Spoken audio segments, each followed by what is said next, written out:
Breaking news on world events is now more accessible to viewers than ever before, with more people creating and sharing information and reacting to political events on social media. Political campaigns are taking notice and tapping in on the trend, as they have with every modern technological advance. Since the 1950s, the American industry of polling public opinion has grown into a sophisticated discipline that is now entrenched in American life. Where in the late 1700s, when the country started, it was about 20 to 30,000 people average per district.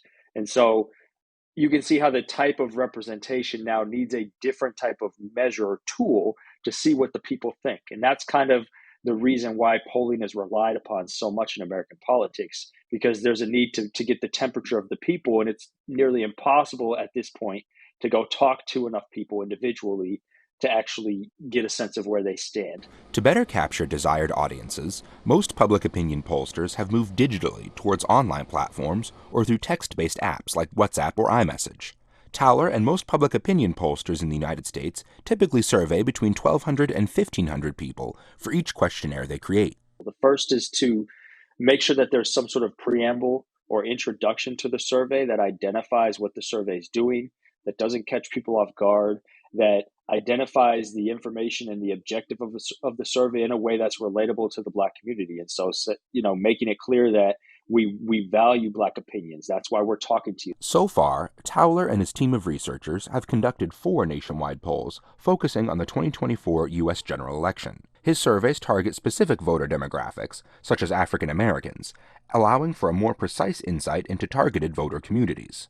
That consideration needs to be a bit different for Black people, as yes, there might be some hesitation to answer income questions, but there might also be hesitation around other questions. If you're asking sensitive questions about racial identity, questions about police and policing, or about racism and facing discrimination, right? All of these other measures are experienced differently in Black America in ways that could be sensitive on a survey. Getting the most accurate information on these groups, though, requires a tailored approach. So really paying attention to how you word questions and the order that you place questions not only encourages people to take the survey, but it encourages them to stay in the survey and to finish the survey and not get turned off by certain things. As a participant taking a public opinion poll, Towler stresses that your voice, no matter how you express it, carries important information to pollsters.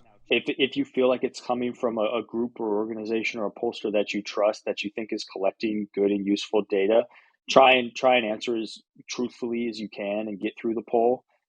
If there's questions that you don't feel like you can answer, just don't answer them and move on to the next, rather than stopping the poll altogether, right? It's important that your voices are heard, that your voices are included.